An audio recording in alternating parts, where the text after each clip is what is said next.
Tá ligado? Tá ligado? Beleza. Boa tarde. Bem-vindo. E continuando as nossas palestras, vamos fechar com a chave de ouro com o professor Antônio Marcos Montagnier, falando sobre a perda óssea em implante unitário, quando e por que acontece. Boa aula, professor, e obrigado. Obrigado, pessoal. Obrigado a todos. Obrigado pelo convite. Obrigado, Rodolfo. Obrigado, Conexão João Vaiano. Bom estar de volta aqui, bom estar de volta nos congressos presenciais, ver tanta gente andando nos corredores, né? Isso é bom. Eu escolhi esse tema porque eu tenho visto isso no meu consultório e vim aqui discutir com vocês e já tive uma discussão ali no back-office ali que foi muito legal, né? Bom, essa radiografia são dos meus pacientes, então o que eu mostrar é o que eu estou vivendo na minha vida lá. Qual que é a diferença dessa radiografia para aquela última? A última eu esqueci de dar os créditos, é do nosso amigo Silvio De Luca. A do meio e a de cá são do mesmo paciente. Você pode dizer, é hexágono externo, por isso que tem perda óssea marginal. Ou está feito de um jeito, está feito de outro. A diferença desses casos nós vamos discutir ao longo da conversa aqui para a gente chegar numa conclusão. Eu posso até voltar esse slide lá no final, mas eu queria que vocês entendessem. São 3 implantes hexágono externo, todos eles com muitos anos de controle. O da esquerda tem mais de 10 anos de controle e o da direita está com 7 anos de controle. Então, nós estamos falando de 7 anos de controle do implante de hexágono externo, tá bom? Bom, antes da gente discutir o porquê aconteceu aquilo, eu queria explicar que existe diferença entre dente e implante, mas existe uma similaridade de tecido conectivo, né? Existe um tecido próximo do colar do implante e esse tecido, ele é um tecido de conexão que faz com que haja estabilidade no processo, mas para ele acontecer tem que ter volume tecidual aderindo num componente intermediário. Se a cerâmica ou o metal que você usar não permitirem isso, não vai acontecer. Então, ao longo do tempo, as empresas foram mexendo nos seus modelos de implante e mexendo na onde pôr esses implantes. O que a gente vai discutir é um roteirinho simples, né? O paciente chega, a gente planeja, executa, resultado e controle. Infelizmente, hoje em dia, o que nós estamos vendo é que para no resultado. Tem pouca gente falando de controle, porque o controle saiu da necessidade, não se precisa mais fazer controle. Se o paciente trocar dentista, melhor ainda. Mas eu, que estou lá no meu consultório há 20 e tantos anos, preciso dar conta dos meus pacientes e explicar para eles por que está acontecendo uma perda óssea. Se é erro meu, se é erro deles ou se é da vida, né? Tem gente que é bom de falar, é da vida, é assim mesmo. Não, mas eu não sou assim, eu sou o eterno culpado de tudo que eu faço, né? Então, vamos lá. A abordagem está aí. O paciente chegou com um central fraturado, ou chegou faltando um molar inferior, chegou faltando um central quebrado, ou chegou com um pré-fraturado. Qual vai ser a minha abordagem? O que eu vou dizer para ele? Olha, você perdeu o dente, maravilha, tá bom, e agora? Não, agora eu vou fazer um implante. Tá aí, e amanhã? Eu tenho o que na minha boca? Eu vou ficar como? Eu vou ficar sem dente? Vou ficar sem dente quanto tempo? Você vai fazer um provisório? Você vai fazer um provisório colado que não vai parar 2 dias? O que você vai decidir da vida, né? E aí você fala que eu tenho um arsenal de implante para trabalhar, tenho um arsenal de técnica, tenho extração traumática, tenho um monte de realidade para trabalhar e quero usar essa realidade. Então, nesses aspectos que a gente precisa trabalhar e pensar, alguns deles estão aqui. E por que eu estou com essa tela? Porque o aspecto principal hoje não é que implante eu vou usar, o implante está resolvido. Você tem uma gama de implantes nessa feira aqui, todos muito bons, a maioria deles ótimos. Tem implante de osso duro, implante de osso mole, implante de rosca quadrado, implante cônico, implante não cônico, implante com formato de raiz, tem implante impresso, implante fresado, implante usinado, implante desenhado. Tem toda a gama que você quer. Agora eu quero saber que prótese você vai fazer em cima e como você vai decidir que prótese fazer. Porque, afinal de contas, implantodontia é prótese com cirurgia, não é cirurgia com prótese. A gente usa a cirurgia para fazer uma prótese, né? Não o contrário. Então, eu vou lá trabalhar na minha prótese, eu vou decidir se ela é cimentada ou parafusada, eu vou decidir se eu vou usar pré-fabricado ou personalizado, se eu vou usar um T-base ou um pilar escaneável, se eu vou fazer um provisório condicionante ou vou direto para as próteses finais, e se eu vou trabalhar de plataforma switch ou não. Por que isso? Esse último item não parece importante, mas se eu enterrar um implante hoje em sistemas de implante que os componentes são divergentes, na maioria das vezes o componente não alcança o osso e ele trava no osso lateral e aí depois de 2, 3 semanas ele começa a ficar frouxo. E você fala, nossa, o que aconteceu? Né?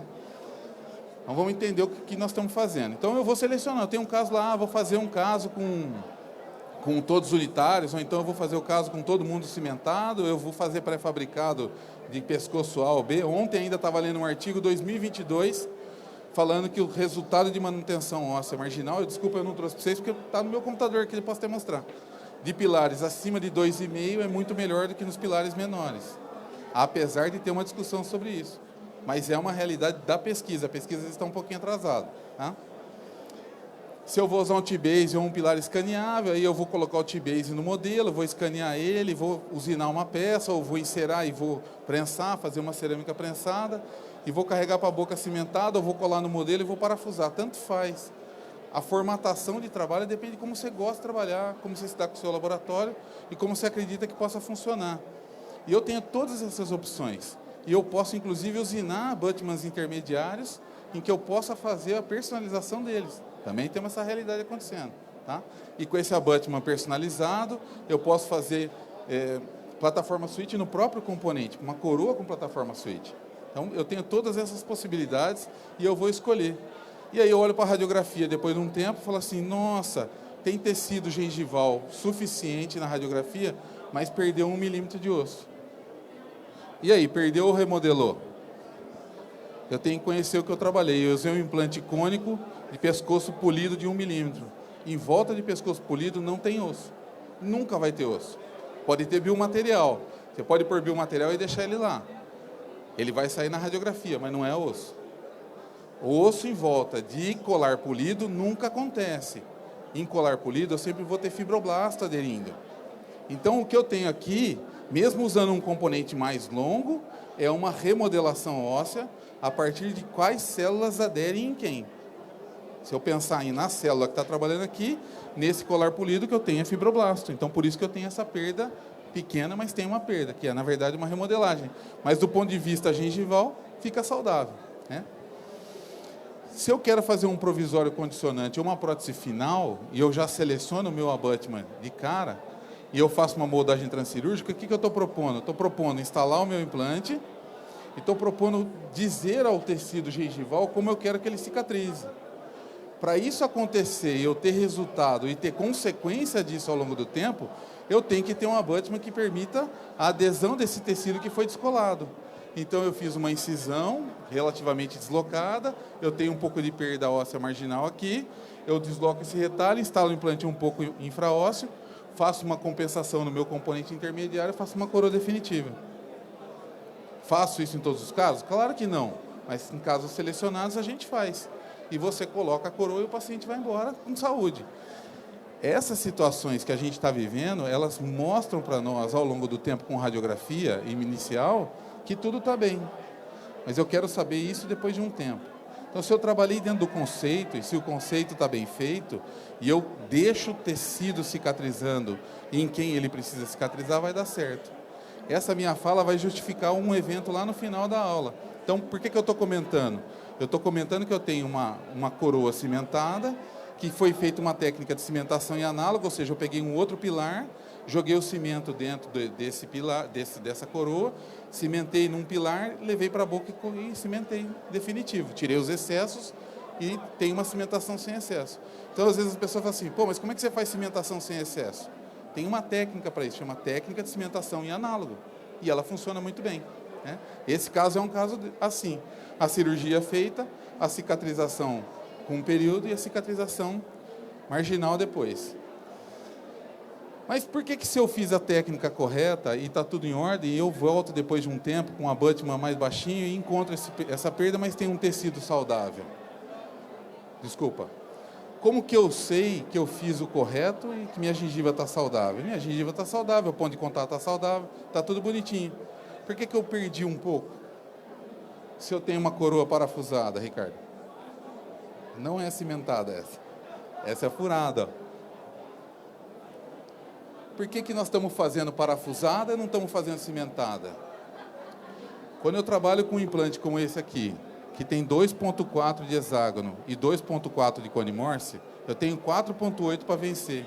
Então, quando eu coloco minha coroa e eu tenho que fazer ela chegar lá embaixo, se eu usar um abutment muito baixo, eu tenho que empurrar muito tecido gengival. E aí você não consegue. Então, o que você faz? Você cola fora da boca, faz um furo e carrega a parafusada. E aí nós estamos fazendo, em 2022, coroa furada.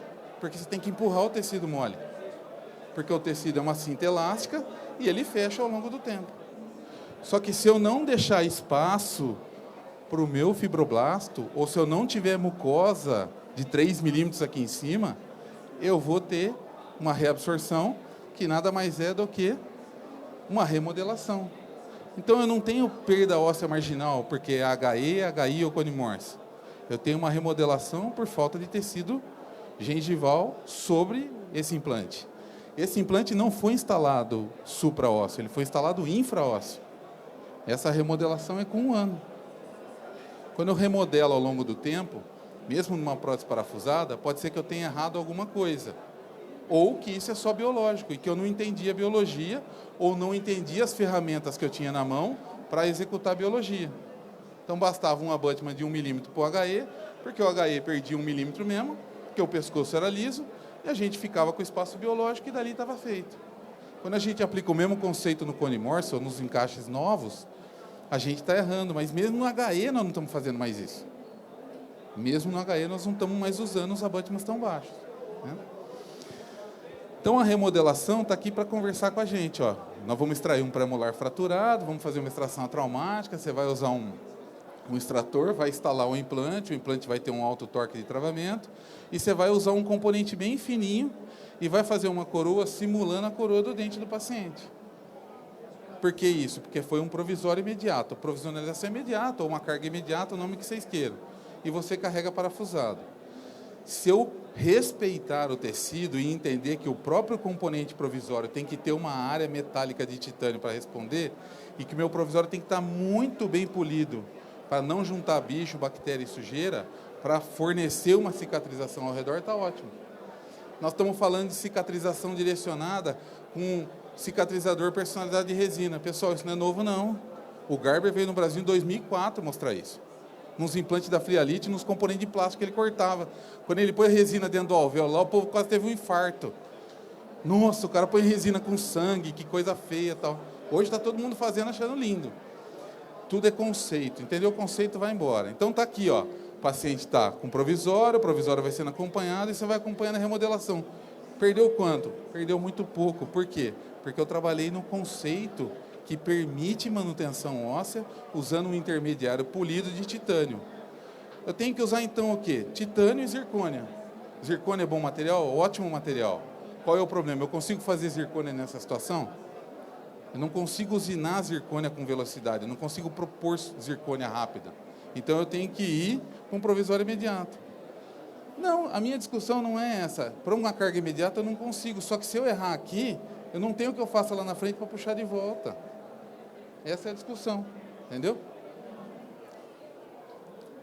Mas olha só, eu tenho um HE, eu tenho um HI e tenho um conimorse. Eu tenho um conimorse. Eu estou me matando aqui que se... Vamos para frente, peraí. Nós estamos falando de remodelar. Eu tenho um HE, lá com 7 milímetros de abutment, com vários anos de acompanhamento. Eu tenho um HI com Steticone, com um cilindro de 1 milímetro de titânio aqui, com uma coroa colada e parafusada. E tenho um conimorse com a mesma situação. Se eu entender como eu faço o uso do intermediário e em qual tempo eu uso ele, eu vou ter resultado com qualquer dos implantes que eu utilizar. De qualquer marca, eu só tenho que entender o conceito. Se eu criar o conceito de trabalho, vai bem. O problema da prótese é que todo mundo faz prótese do seu jeito. Prótese não tem padrão, não tem protocolo de trabalho. A cirurgia tem um protocolo. Eu compro um kit lá, eu saio da fresa aqui e instalo o implante ali. A prótese, cada um faz de um jeito. Um faz com mostarda, outro faz com ketchup, o outro usa molho de tomate, o outro não põe sal. É assim. E lá em casa a gente faz assim, cada um faz de um jeito. Prótese não tem protocolo. O que o CAD/CAM está tentando desenvolver é um protocolo de trabalho. E está difícil, porque cada um fala num protocolo de trabalho. Cada um mostra o seu jeito de fazer. E aí eu vou justificar para vocês por que aquele central tem aquela remodelação óssea de tantos anos, mas ficou estável. Porque ele teve um provisório de longa data, que foi feito num caso necessário, e esse provisório gerou esse perfil gengival. que se você olhar é um perfil maravilhoso, não é, pessoal? É lindo esse perfil. Só que o que está faltando aqui, ó? O que falta nessa foto? Fala aí, o que falta nessa foto? Falta sangrar. O epitélio foi até lá, né? Para baixo do epitélio tem o quê? O que tem embaixo do epitélio, moçada? Não temos um tecido conectivo?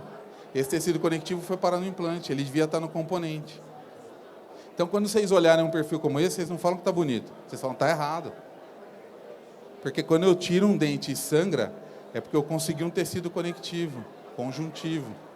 Eu não tenho um tecido epitelial migrando até lá embaixo. Para esse epitélio migrar até lá embaixo, tem que remodelar alguma coisa aqui para ter o tecido conectivo. Então, tudo feito dentro dos conformes. Foi moldado, então o perfil de emergência foi proposto um perfil personalizado, foi feito num sistema de CAD/CAM, foi pego o provisório do paciente, foi copiado esse provisório desse paciente no perfil de emergência, foi feita toda a técnica bonitinha, foi feita uma moldagem personalizada para você ter um modelo no perfil de emergência adequado, para você construir a partir disso um enceramento para ser escaneado e copiado, para você fazer um abutment personalizado para esse paciente em titânio usinado. E aí você vem para a boca do paciente, coloca aquele abutment, faz uma coroa, e 10 anos depois você encontra isso com qualidade. Mas o que remodelou, já remodelou.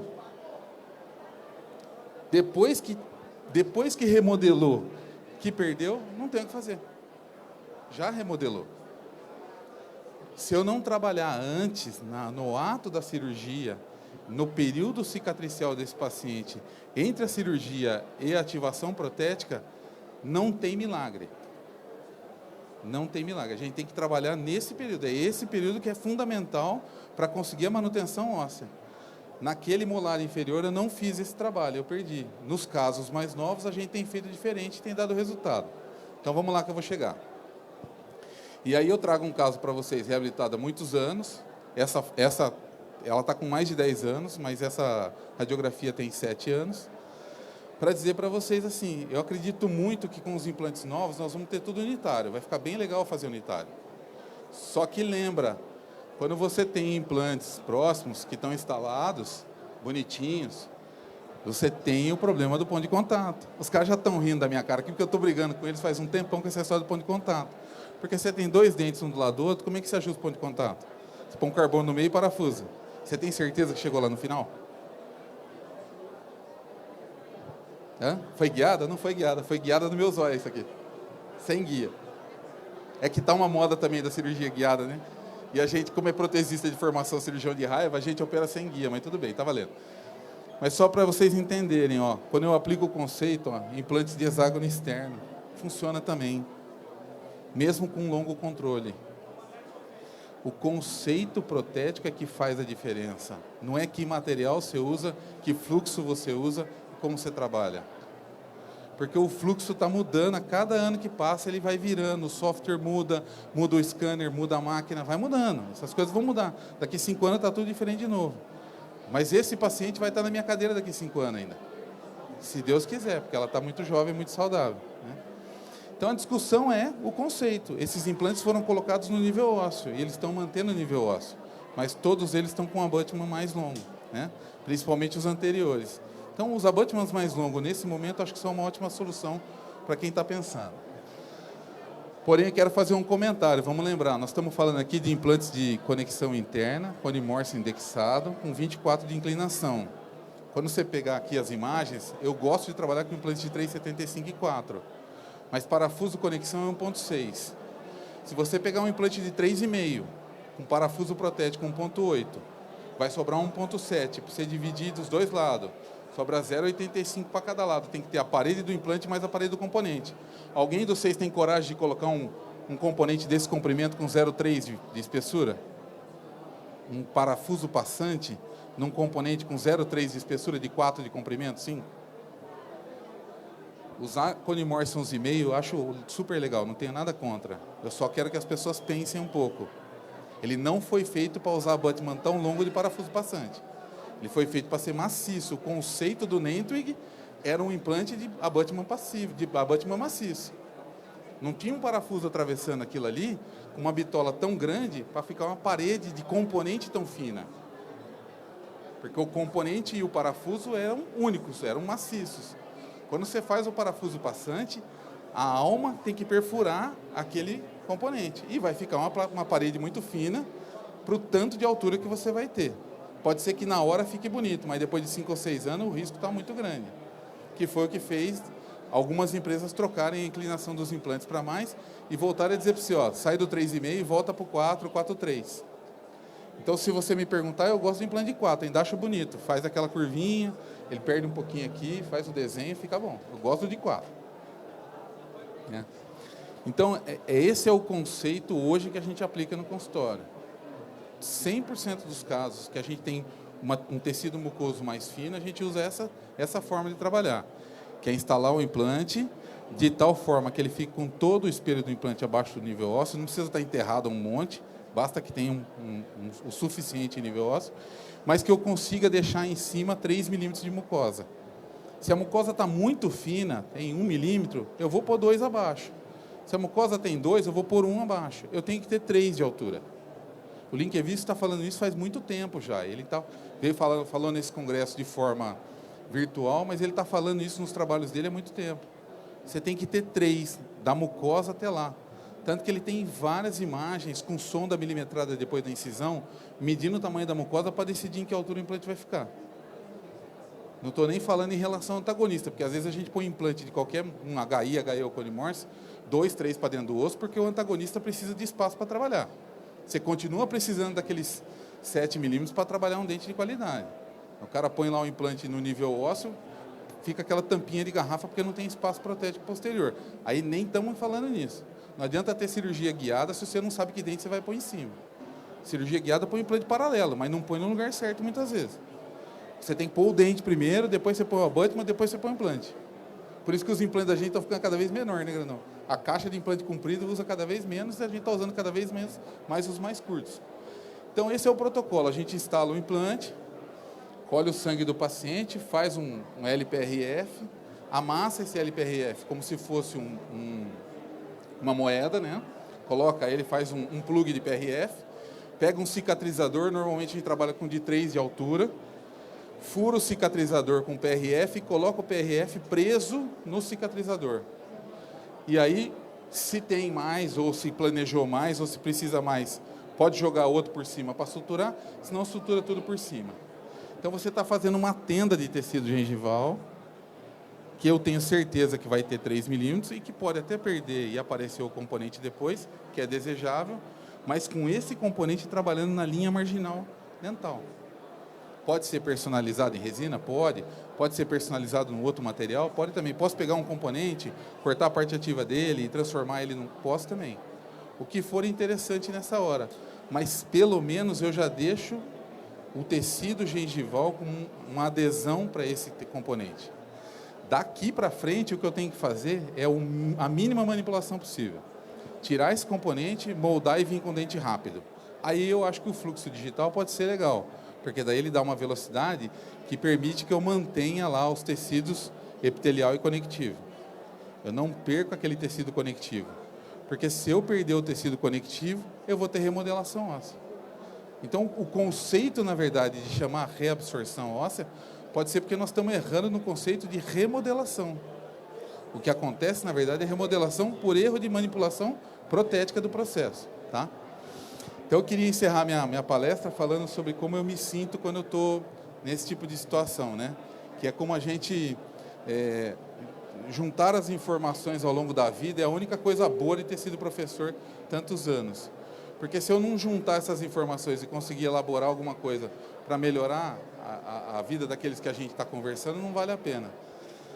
Eu queria que esse conceito ficasse perene, porque é ele que está sendo aplicado naquele caso do HE com um pilar de 7 milímetros, em que foi instalado um implante muito alto, foi feito um abutment personalizado em titânio e foi instalado na hora.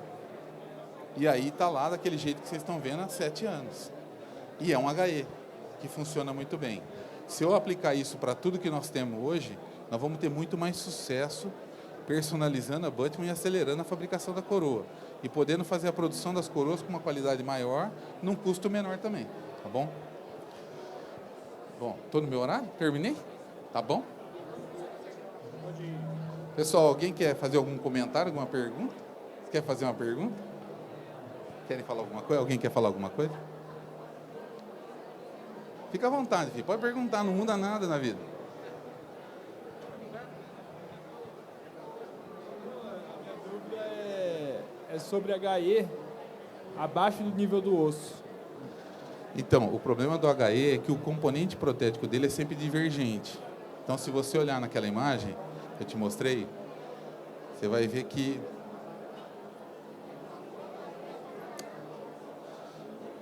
a diferença, você está vendo que o componente ele é estreito, ó. Ele é plataforma switch. Quando você compra um componente da companhia, o componente vai ser sempre divergente, ele vai ser sempre assim. Então você não consegue alcançar, por isso que não se coloca HE infraósseo. Mas hoje você coloca HE infraósseo se você tiver componentes que permitam isso. Então os casos que eu faço protocolo, por exemplo, que eu utilizo múltiplo, eu instalo os implantes 1 milímetro infraósseo e ponho o componente de 3 ou de 4. Nós voltamos a usar os intermediários mais altos, porque nós estamos enterrando o implante, entendeu? Porque hoje os implantes, mesmo os HE, eles são tratados até a plataforma. Você não tem mais HE de colar polido quase no mercado. Não sei se tem ainda no mercado. A maioria está tratada até a plataforma. Então, aquela plataforma, se remodelar e você perder aquele osso naquele colar, você vai ter uma superfície áspera que você não consegue controlar a placa bacteriana. Colocar infraósseo é importante, mas lembra, não dá para deixar com um cicatrizador simples e não fazer um perfil de emergência. Nos kits mais antigos, vocês vão lembrar, tinha uma fresa, acho que, pergunta para as meninas aqui, que chama countersink, que é um fazedor de cinta. Essa broca, ela nunca foi cirúrgica, ela sempre foi protética, porque ela fazia o perfil do componente. Então, a gente instalava o implante, nós fresávamos o implante infraósseo lá atrás, sempre fizemos isso, sempre fresamos um a mais. E a gente fazia uma broca countersink que terminava com o osso dessa maneira. Nós paramos de usar o countersink porque a gente começou a querer torque muito alto, para fazer ativação imediata. E aí nós começamos a ter problema de perder ossa marginal, por remodelação, por compressão. Então, quando eu usar se eu quero fazer esse conceito e eu preciso, põe uma countersink no seu kit cirúrgico e usa ela. Você desce esse implante, usa a countersink, e aí o seu cicatrizador vai descer e fica tudo bem. Não há problema nenhum. Pensa sempre no dente. Se o implante precisar ficar infraósseo, porque o dente precisa daquele espaço, faça isso. Você pode propor remodelar. Você mesmo propõe a remodelação que vai ser necessária. Na hora que você colocar um componente liso ali, aquele tecido ósseo vai se afastar porque o tecido gengival vem ali, o fibroblasto vem ali. O osteoblasto não gosta. Segundo o professor Elias, o osteoblasto não gosta de liso. Então, estou usando o que ele fala ali. Tá bom?